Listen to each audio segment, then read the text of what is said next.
Hello friends, welcome back to my YouTube channel. ಎಲ್ಲರೂ ಹೇಗಿದ್ದೀರಾ? I hope ಚೆನ್ನಾಗಿದ್ದೀರಾ ಅಂದ್ಕೊಂಡಿದ್ದೀನಿ. ಆ್ಯಂಡ್ ನಾವು ಕೂಡ ತುಂಬ ಚೆನ್ನಾಗಿದ್ದೀವಿ ಅಂತ ಹೇಳ್ತಾ ಇವತ್ತು ಸಂಜೆಯಿಂದ ವ್ಲಾಗ್ನ ಸ್ಟಾರ್ಟ್ ಮಾಡ್ತಾ ಇದ್ದೀನಿ. ಇವತ್ತು ಸೋಮವಾರ. ಈ ನಡುವೆ ವ್ಲಾಗ್ಸ್ ಮಾಡೋದಕ್ಕೆ ಆಗಲಿಲ್ಲ, ಸ್ವಲ್ಪ ಬ್ಯುಸಿ ಆಗಿಬಿಟ್ಟೆ. ಸೊ ಹಂಗಾಗಿ ವ್ಲಾಗ್ಸ್ ಮಾಡೋದಕ್ಕಾಗಲಿಲ್ಲ. ಸೊ ಇನ್ನು ಮುಂದೆ ನೋಡೋಣ, ಆದರೆ ರೆಗ್ಯುಲರ್ ಆಗಿ ವ್ಲಾಗ್ಸ್ ಮಾಡೋದಕ್ಕೆ ಟ್ರೈ ಮಾಡ್ತೀನಿ ಆ್ಯಂಡ್ ಡೈಲಿ ವೀಡಿಯೋಸ್ನ ಅಪ್ಲೋಡ್ ಮಾಡೋದಕ್ಕೆ ಟ್ರೈ ಮಾಡ್ತೀನಿ. ಸೊ ಬನ್ನಿ ಇವತ್ತಿನ ವಿಡಿಯೋನ ಸ್ಟಾರ್ಟ್ ಮಾಡೋಣ. ಇವತ್ತು ಸಂಜೆಗೆ ಸ್ವಲ್ಪ ಯಾಕೋ ತುಂಬ ಹೀಟ್ ಆಗಿಬಿಟ್ಟಿದೆ. ಅಂದರೆ ಈಗ ಗೊತ್ತಲ್ವ, ಬೇಸಿಗೆ ಇವಾಗ ತುಂಬ ಸುಡು ಬಿಸಿಲು. ಸೊ ಹಂಗಾಗಿ ಪಾಯಸ ಮಾಡ್ಕೊಳ್ಳೋಣ ಅಂತ ಹೇಳ್ಬಿಟ್ಟು ಅಂದ್ಕೊಳ್ತಾ ಇದ್ದೀನಿ. ಕಡಲೆಬೇಳೆ ಮತ್ತು ಸ್ವಲ್ಪ ಹೆಸರುಬೇಳೆ ಹಾಕ್ಬಿಟ್ಟು ಪಾಯಸ ಮಾಡೋಣ ಅಂತ. ಸೊ ಆ ರೆಸಿಪಿನ ಕೂಡ ನಿಮ್ಮ ಜೊತೆ ಶೇರ್ ಮಾಡ್ತೀನಿ. ಸೊ ಹಾಗೆ ಇವತ್ತಿನ ವ್ಲಾಗ್ ಹೇಗಿರುತ್ತೆ ಏನು ಅಂತ ಹೇಳ್ಬಿಟ್ಟು ನೋಡೋಣ. ಸಂಜೆಯಿಂದ ವ್ಲಾಗ್ನ ಸ್ಟಾರ್ಟ್ ಮಾಡ್ತಾ ಇದ್ದೀನಿ. ನನ್ನ ಚಾನಲ್ನ ಯಾರಾದರೂ ಫಸ್ಟ್ ಟೈಮ್ ನೋಡ್ತಾ ಇದ್ದರೆ ನನ್ನ ಚಾನಲ್ನ ಸಬ್ಸ್ಕ್ರೈಬ್ ಮಾಡ್ಕೊಳ್ಳಿ. ಹಾಗೆ ಪಕ್ಕದಲ್ಲಿರೋ ಬೆಲ್ ಐಕಾನ ಕ್ಲಿಕ್ ಮಾಡಿದ್ರೆ ನಿಮಗೆ ನೋಟಿಫಿಕೇಶನ್ ಬರುತ್ತೆ. ಸೊ ನಾನು ವಿಡಿಯೋ ಅಪ್ಲೋಡ್ ಮಾಡಿದ ತಕ್ಷಣ ನೀವು ಬೇಗ ಹೋಗಿ ನನ್ನ ವಿಡಿಯೋನ ವಾಚ್ ಮಾಡ್ಬೋದು. ಸೊ ಬನ್ನಿ ಇವತ್ತಿನ ವಿಡಿಯೋನ ಸ್ಟಾರ್ಟ್ ಮಾಡೋಣ. ಮೊದಲಿಗೆ ಸ್ಟವ್ನ ಆನ್ ಮಾಡಿಕೊಂಡು ಒಂದು ಕಡಾಯಿನ ಇಟ್ಕೊಂಡಿದ್ದೀನಿ. ಕಡಾಯಿ ಸ್ವಲ್ಪ ಬಿಸಿಯಾದ ನಂತರ ಅದಕ್ಕೆ 1 ಕಪ್ ಆಗೋಷ್ಟು ಹೆಸರುಬೇಳೆ, ಹಾಗೆ ಒಂದು ಅರ್ಧ ಕಪ್ಪು ಅಥವಾ 1/4 ಕಪ್ ಆಗೋಷ್ಟು ಕಡಲೆಬೇಳೆನ ತೊಗೊಂಡು ಈ ಥರ ಡ್ರೈ ರೋಸ್ಟ್ ಮಾಡ್ಕೊತಾ ಇದ್ದೀನಿ. ಅಂದರೆ ಸ್ವಲ್ಪ ಕಲರ್ ಚೇಂಜ್ ಆದರೆ ಸಾಕು, ಅಲ್ಲಿವರೆಗೂ ಇದನ್ನು ಸ್ವಲ್ಪ ಡ್ರೈ ರೋಸ್ಟ್ ಮಾಡ್ಕೋಬೇಕಾಗತ್ತೆ. ಈ ಥರ ಡ್ರೈ ರೋಸ್ಟ್ ಮಾಡ್ಕೊಂಡಿದ್ದಾದ ನಂತರ ಅದನ್ನು ಕುಕ್ಕರ್ಗೆ ಸೇರಿಸ್ಕೊತಾ ಇದ್ದೀನಿ. ಕುಕ್ಕರ್ಗೆ ಸೇರಿಸ್ಕೊಂಡು ಅದನ್ನು ಒಂದು 2-3 ಸಲ ಚೆನ್ನಾಗಿ ವಾಶ್ ಮಾಡ್ಕೋಬೇಕು. ಈ ಥರ ವಾಶ್ ಮಾಡಿ ಇಟ್ಕೊಂಡಿದ್ದಾದಮೇಲೆ ಅದಕ್ಕೆ ಎಷ್ಟು ಬೇಕೋ ಅಷ್ಟು ನೀರನ್ನ ಸೇರಿಸ್ಕೊಂಡು 1-2-3 ವಿಷಲ್ ಕೂಗಿಸ್ಕೊಂಡ್ರೆ ಸಾಕು. ಈ ಬೇಸಿಗೆಯಲ್ಲಂತೂ ಏನಾದರೂ ಈ ಥರ ತಂಪಕ್ಕೆ ಮಾಡ್ಕೊಂಡು ಕುಡಿತಾನೆ ಇರಬೇಕು, ಇಲ್ಲಾಂತಂದರೆ ನಮ್ಮ ಬಾಡಿ ತುಂಬ ಡಿಹೈಡ್ರೇಟ್ ಆಗಿಬಿಡುತ್ತೆ. ಈಗ ಕುಕ್ಕರ್ನ ಬೇಯೋದಕ್ಕೆ ಇಟ್ಕೊಂಡು ಇನ್ನೊಂದು ಕಡೆ ಒಂದು ಕಡಾಯಿನ ಇಟ್ಕೊಂಡಿದ್ದೀನಿ. ಕಡಾಯಿಗೆ 1-2-3 ಟೇಬಲ್ ಸ್ಪೂನ್ ಆಗೋಷ್ಟು ತುಪ್ಪನ ಸೇರಿಸ್ಕೊಂಡಿದ್ದೀನಿ. ತುಪ್ಪ ಸ್ವಲ್ಪ ಚೆನ್ನಾಗಿ ಕಾದಾದ ನಂತರ ಅದಕ್ಕೆ ಡ್ರೈ ಫ್ರೂಟ್ಸ್ನ ಸೇರಿಸ್ಕೋಬೇಕಾಗತ್ತೆ. ನಾನಿಲ್ಲಿ ಸ್ವಲ್ಪ ದ್ರಾಕ್ಷಿ, ಸ್ವಲ್ಪ ಬಾದಾಮಿ, ಸ್ವಲ್ಪ ಗೋಡಂಬಿನ ಸೇರಿಸ್ಕೊಂಡು ಈ ಥರ ಚೆನ್ನಾಗಿ ಫ್ರೈ ಮಾಡಿಕೊಂಡು ಅದನ್ನು ಸೈಡ್ಗೆ ಎತ್ತಿಟ್ಕೊಂಡೆ. ಇನ್ನು ಅಷ್ಟರಲ್ಲಿ ಕುಕ್ಕರ್ ಕೂಡ ವಿಜಿಲ್ ಬಂತು. ಇನ್ನು ಅದನ್ನು ಸೈಡ್ಗೆ ಎತ್ತಿಟ್ಕೊಂಡು ಮತ್ತೆ ಇನ್ನೊಂದು ಕಡಾಯಿನ ಇಟ್ಕೊಂಡು ಅದಕ್ಕೆ 1-2-3 ಟೇಬಲ್ ಸ್ಪೂನ್ ಆಗೋಷ್ಟು ಗಸಗಸೆನ ಸೇರಿಸ್ಕೊಂಡಿದ್ದೀನಿ. ಗಸಗಸೆ ಸ್ವಲ್ಪ ಕಲರ್ ಚೇಂಜ್ ಆಗೋವರೆಗೂ ಅದನ್ನು ಚೆನ್ನಾಗಿ ಫ್ರೈ ಮಾಡ್ಕೋಬೇಕಾಗತ್ತೆ. ಈ ಥರ ಫ್ರೈ ಮಾಡ್ಕೊಂಡಿದ್ದಾದಮೇಲೆ ಅದನ್ನು ಮಿಕ್ಸಿ ಜಾರ್ಗೆ ಸೇರಿಸ್ಕೊಂಡು ಅದಕ್ಕೆ ಕಾಯಿ ತುರಿನ ಸೇರಿಸ್ಕೊತಾ ಇದ್ದೀನಿ. ನಾನಿಲ್ಲಿ ಹಸಿ ಕೊಬ್ಬರಿನ ಸೇರಿಸ್ಕೊತಾ ಇದ್ದೀನಿ. ನೀವು ಬೇಕು ಅಂತಂದರೆ ಒಣ ಕೊಬ್ಬರಿನ ಕೂಡ ಸೇರಿಸ್ಕೋಬೋದು. ಈ ಥರ ಹಸಿ ಕೊಬ್ಬರಿನ ಸೇರಿಸ್ಕೊಂಡು ಅದನ್ನು ಚೆನ್ನಾಗಿ ಗ್ರೈಂಡ್ ಮಾಡ್ಕೊಂಬರ್ಬೇಕು. ಅದಕ್ಕೆ 1-2-3 ಆಗುವಷ್ಟು ಏಲಕ್ಕಿನ ಕೂಡ ಸೇರಿಸ್ಕೊಂಡು ಅದನ್ನು ಈ ಥರ ನುಣ್ಣಗೆ ಗ್ರೈಂಡ್ ಮಾಡ್ಕೊಂಬಂದಿದ್ದೀನಿ. ಈ ಥರ ಗ್ರೈಂಡ್ ಮಾಡ್ಕೊಂಬಂದಿದ್ದಾದಮೇಲೆ ಇನ್ನು ಅಷ್ಟರಲ್ಲಿ ಬೇಳೆ ಕೂಡ ಬೆಂದಿತ್ತು. ಇಷ್ಟು ಬೇಯಿಸ್ಕೊಂಡ್ರೆ ಸಾಕಾಗುತ್ತೆ. ಬೇಳೆನ ಜಾಸ್ತಿ ನುಣ್ಣಗೆ ಮಾಡಿಕೊಂಡ್ರೆ ಅಷ್ಟು ಚೆನ್ನಾಗಿರಲ್ಲ.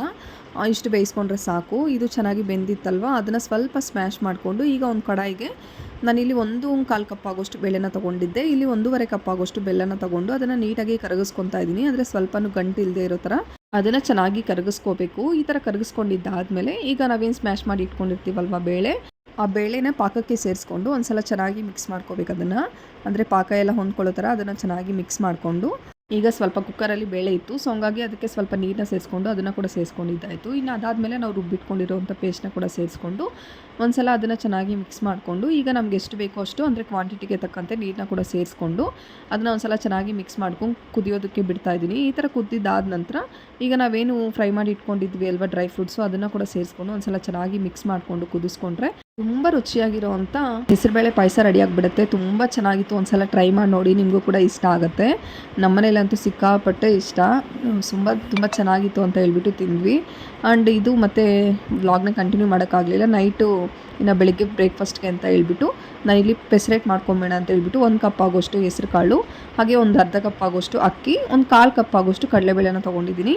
ಈ ಥರ ತಗೊಂಡು ಅದನ್ನು ಚೆನ್ನಾಗಿ ವಾಶ್ ಮಾಡಿಕೊಂಡು ಅದನ್ನು ನೆನೆಯೋದಕ್ಕೆ ಇಟ್ಕೊಂಡೆ. ನೆಕ್ಸ್ಟ್ ಡೇ ವ್ಲಾಗ್ನ ಕಂಟಿನ್ಯೂ ಮಾಡ್ತಾ ಇದ್ದೀನಿ. ಬೆಳಿಗ್ಗೆ ಎದ್ದು ರಂಗೋಲಿ ಬಿಟ್ಕೊತಾ ಇದ್ದೀನಿ. ಇಲ್ಲಿ ಇನ್ನು ಬೆಳಿಗ್ಗೆ 7-7:15 ಆಗೋಗಿದ್ದು ಎದ್ದೇಳೋಷ್ಟೊತ್ತಿಗೆ ಸರಿ ರಂಗೋಲಿ ಬಿಟ್ಕೊಂಬೇಡ ಅಂತ ಹೇಳ್ಬಿಟ್ಟು ಇಲ್ಲಿ ರಂಗೋಲಿನ ಬಿಟ್ಕೊತಾ ಇದ್ದೀನಿ.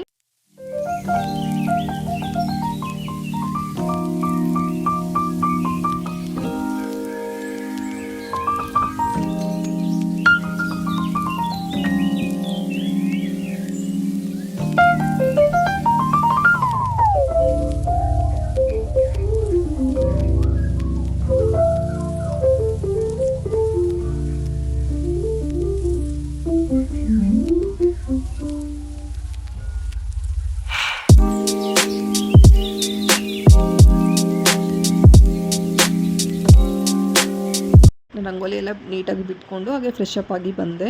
ಹೆಸ್ರು ಕಾಳು ನೋಡಿ ತುಂಬ ಚೆನ್ನಾಗಿ ನೆಂದಿತ್ತು. ಸರಿ ಅದನ್ನು ರುಬ್ಕೊಂಬೇಡ ಅಂತ ಹೇಳ್ಬಿಟ್ಟು ಒಂದು ಮಿಕ್ಸಿ ಜಾರ್ಗೆ ಅದನ್ನೆಲ್ಲದನ್ನು ಸೇರಿಸ್ಕೊತಾ ಇದ್ದೀನಿ. ನಾನಿಲ್ಲಿ ಒಂದೆರಡು ಬೆಚ್ಚಾಗಿ ಅದನ್ನು ರುಬ್ಕೊತಾ ಇದ್ದೀನಿ. ರುಬ್ಬೋದಕ್ಕೆ ಒಂದು ಸ್ವಲ್ಪ ಆಗೋಷ್ಟು ಹಸಿಮೆಣ್ಸಿನ್ಕಾಯಿ, ಹಾಗೆ ಒಂದು ಸ್ವಲ್ಪ ಅಂದರೆ 1 ಇಂಚ್ ಆಗೋಷ್ಟು ಒಂದು ಸ್ವಲ್ಪ ಶುಂಠಿನ ಸೇರಿಸ್ಕೊಂಡು, ಹಾಗೆ 1 ಟೇಬಲ್ ಸ್ಪೂನ್ ಆಗೋಷ್ಟು ಜೀರಿಗೆನ ಸೇರಿಸ್ಕೊತಾ ಇದ್ದೀನಿ. ಒಂದು ಬ್ಯಾಚ್ಗೆ ಹಾಕ್ಕೊಂಡು ರುಬ್ಕೊಂಡ್ರೆ ಸಾಕು. ಇದನ್ನು ಪದೇ ಪದೇ ಏನು ಶುಂಠಿ ಮತ್ತು ಅದನ್ನೆಲ್ಲ ಸೇರಿಸ್ಕೊಳ್ಳೋ ಅವಶ್ಯಕತೆ ಇಲ್ಲ. ನೋಡಿ ಈ ಥರ ರುಬ್ಕೊಂಬಂದಿದ್ದೀನಿ. ಈ ಥರ ರುಬ್ಕೊಂಬಂದಿದ್ದಾದಮೇಲೆ ಅದನ್ನು ಒಂದು ಬೌಲ್ಗೆ ಸೇರಿಸ್ಕೊಂಡು, ಮತ್ತು ನೆಕ್ಸ್ಟ್ ಬ್ಯಾಚ್ ಕೂಡ ರುಬ್ಕೊಂಬಂದು ಅದನ್ನು ಕೂಡ ಸೇರಿಸ್ಕೊಂಡೆ. ಈ ಥರ ಸೇರಿಸ್ಕೊಂಡಿದ್ದಾದಮೇಲೆ ಅದಕ್ಕೆ ಎಷ್ಟು ಬೇಕೋ ಅಷ್ಟು ನೀರನ್ನ ಸೇರಿಸ್ಕೊಂಡು, ಆದಷ್ಟು ಸ್ವಲ್ಪ ತಿಕ್ಕಾಗೇ ಇದ್ದರೆ ಚೆನ್ನಾಗಿರುತ್ತೆ. ನೋಡಿ ಈ ಕನ್ಸಿಸ್ಟೆನ್ಸಿ ಸಾಕಾಗುತ್ತೆ ಅದಕ್ಕೆ. ಈ ಥರ ಸೇರಿಸ್ಕೊಂಡಿದ್ದಾದಮೇಲೆ ಈಗ ಅದಕ್ಕೆ ರುಚಿಗೆ ಎಷ್ಟು ಬೇಕೋ ಅಷ್ಟು ಉಪ್ಪನ್ನ ಕೂಡ ಸೇರಿಸ್ಕೊಂಡು ಒಂದು ಸಲ ಅದನ್ನು ಮಿಕ್ಸ್ ಮಾಡ್ಕೊಂಡು, ನಾನು ಇದಕ್ಕೆ ಕಾಂಬಿನೇಷನ್ ಆಗಿ ಟೊಮೊಟೊ ಚಟ್ನಿನ ಮಾಡ್ಕೊತಾ ಇದ್ದೆ. ಸಿಂಪಲಾಗಿ ನಾನು ತುಂಬ ರೆಸಿಪೀಸಲ್ಲಿ ಶೇರ್ ಮಾಡಿದ್ದೀನಿ ಟೊಮೊಟೊ ಚಟ್ನಿ. ನಮ್ಮ ಮನೇಲಂತೂ ಸಿಕ್ಕಾಪಟ್ಟೆ ಫೇವ್ರೇಟ್ ಇದು. ಟೊಮೊಟೊ ಚಟ್ನಿ ಅಷ್ಟು ಚೆನ್ನಾಗಿರುತ್ತೆ, ತುಂಬ ಇಷ್ಟಪಟ್ಟು ತಿಂತಾರೆ. ಸೊ ಹಂಗಾಗಿ ನಾನು ಜಾಸ್ತಿ ಅದನ್ನೇ ಮಾಡ್ಕೊತೀನಿ ದೋಸೆ ಏನಾದರೂ ಮಾಡಬೇಕು ಅಂತ ಅಂದರೆ. ಇನ್ನು ಅದಾದಮೇಲೆ ಇಲ್ಲಿ ಸೈಡಲ್ಲಿ ಆನಿಯನ್ ಎಲ್ಲನೂ ಕಟ್ ಮಾಡ್ಕೊತಾ ಇದ್ದೀನಿ, ಸ್ವಲ್ಪ ಲೆಮನ್ ರೈಸ್ ಮಾಡ್ಕೊಬೇಡ ಅಂತ ಹೇಳ್ಬಿಟ್ಟು. ಯಾಕೆಂತಂದರೆ ಲಂಚ್ ಬಾಕ್ಸ್ಗೆ ಹಾಕ್ತೀವಲ್ವ, ಸೊ ದೋಸೆನೇ ತಿಂದ್ಕೊಂಡಿರೋದಕ್ಕಾಗಲ್ಲ. ಸೊ ಸ್ವಲ್ಪ ರೈಟ್ ಐಟಮ್ ಏನಾದರೂ ಇದ್ದರೆ ಚೆನ್ನಾಗಿರುತ್ತೆ ಅಂತ ಹೇಳ್ಬಿಟ್ಟು ಸ್ವಲ್ಪ ಲೆಮನ್ ರೈಸು, ಟೊಮೊಟೊ ಚಟ್ನಿ, ಪೆಸರೆಟ್ಟು. ಅಂದರೆ ಮಧ್ಯಾಹ್ನ ಟೈಮ್ ಏನಾಗ್ಬಿಡುತ್ತೆ ಅಂತಂದರೆ ಈ ಥರ ದೋಸೆ ಎಲ್ಲ ಜಾಸ್ತಿ ತಿನ್ನೋದಕ್ಕಾಗಲ್ಲ. ಸ್ವಲ್ಪ ರೈಸ್ ಏನಾದರೂ ಇದ್ದರೆ ಚೆನ್ನಾಗಿರುತ್ತೆ, ರೈಸು ಅಥವಾ ಹಸಿ ತರಕಾರಿ ಏನಾದರೂ ಇದ್ದರೆ ಚೆನ್ನಾಗಿರುತ್ತೆ ಅಂತ ಹೇಳ್ಬಿಟ್ಟು ಇಲ್ಲಿ ಸಿಂಪಲಾಗಿ ಮಾಡಿಕೊಂಡೆ. ಇನ್ನಷ್ಟರಲ್ಲಿ ನಮ್ಮ ಚಿಕ್ಕು ಬೇಬಿ ಕೂಡ ಎದ್ದ.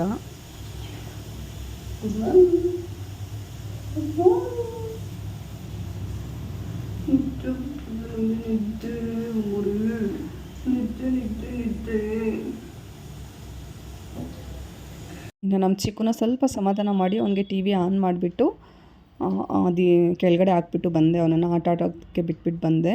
ಎಲ್ಲರ ಮನೆಯಲ್ಲೂ ಮಾರ್ನಿಂಗ್ ಟೈಮ್ ಇದೇ ಸಿಚುವೇಶನ್ ಆಗಿರುತ್ತೆ ಅಲ್ವಾ. ಮಾರ್ನಿಂಗ್ ಅಂತೂ ತುಂಬ ಹೆಕ್ಟಿಕ್ ಆಗಿರುತ್ತೆ. ಆಫೀಸ್ಗೆ ಹೋಗೋರು ಇರ್ತಾರೆ, ಆ್ಯಂಡ್ ಮಕ್ಕಳು ಸ್ಕೂಲ್ಗೆ ಲಂಚ್ ಬಾಕ್ಸ್ ಪ್ರಿಪೇರ್ ಮಾಡೋದಿರುತ್ತೆ. ಎಲ್ಲರ ಮನೆಯಲ್ಲೂ ಇದೇ ಆಗಿರುತ್ತೆ ಸಿಚುವೇಶನ್ನು. ಸೊ ನಾವು ಆ ಕಡೆ ಈ ಕಡೆ ಓಡಾಡ್ಕೊಂಡು ಎಷ್ಟೆಷ್ಟು ಬೇಗ ಅಡುಗೆ ಮಾಡ್ತೀವಿ ಅನ್ನೋದೇ ಗೊತ್ತಾಗಲ್ಲ, ಟೈಮ್ ಹೇಗೆ ಹೋಗುತ್ತೆ ಅನ್ನೋದೇ ಗೊತ್ತಾಗಲ್ಲ.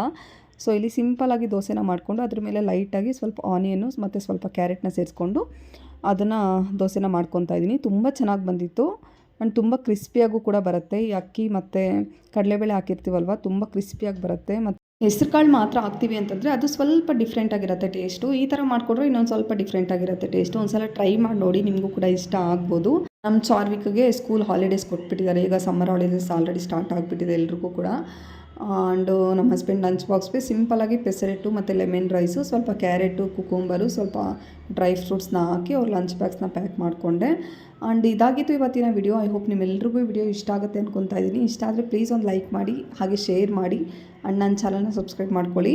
ತುಂಬ ಜನ ಸಬ್ಸ್ಕ್ರೈಬ್ ಮಾಡಿಕೊಂಡು ನೋಡೋದಕ್ಕಿಂತ ಸಬ್ಸ್ಕ್ರೈಬ್ ಮಾಡಿಕೊಡ್ದೇ ನೋಡ್ತಾ ಇದ್ದೀರಾ. ಆ್ಯಂಡ್ ನಾನು ನೋಡಿದಾಗೆಲ್ಲ ತುಂಬ ಜನ ಸಬ್ಸ್ಕ್ರೈಬ್ ಮಾಡಿರೋರ್ಗಿಂತ ಸಬ್ಸ್ಕ್ರೈಬ್ ಮಾಡದೇ ಇರೋರೇ ತುಂಬ ಜನ ನನ್ನ ವೀಡಿಯೋಸ್ನ ನೋಡ್ತಾ ಇರ್ತೀರಾ. ಸೊ ನನ್ನ ವಿಡಿಯೋ ನಿಮ್ಗೆ ಇಷ್ಟ ಆಗ್ತಾಯಿದ್ರೆ ಪ್ಲೀಸ್ ಒಂದು ಲೈಕ್ ಮಾಡಿ, ಹಾಗೆ ನನ್ನ ಚಾನಲ್ನ ಸಬ್ಸ್ಕ್ರೈಬ್ ಮಾಡಿಕೊಂಡು ನೋಡಿ. ಸೊ ಇದರಿಂದ ನಮಗೂ ಕೂಡ ಹೆಲ್ಪ್ ಆಗುತ್ತೆ ಇಷ್ಟ ಆದರೆ. ಆ್ಯಂಡ್ ಇದಾಗಿತ್ತು ಇವತ್ತಿನ ವಿಡಿಯೋ. ಸೊ ಮುಂದಿನ ವಿಡಿಯೋದಲ್ಲಿ ಸಿಗ್ತೀನಿ. ಅಲ್ಲಿವರೆಗೂ ಟೇಕ್ ಕೇರ್, ಬಾಯ್ ಅಂತ ಹೇಳ್ತಾ ಈ ವಿಡಿಯೋನ ಇಲ್ಲಿಗೆ ಎಂಡ್ ಮಾಡ್ತಾಯಿದ್ದೀನಿ. Thank you.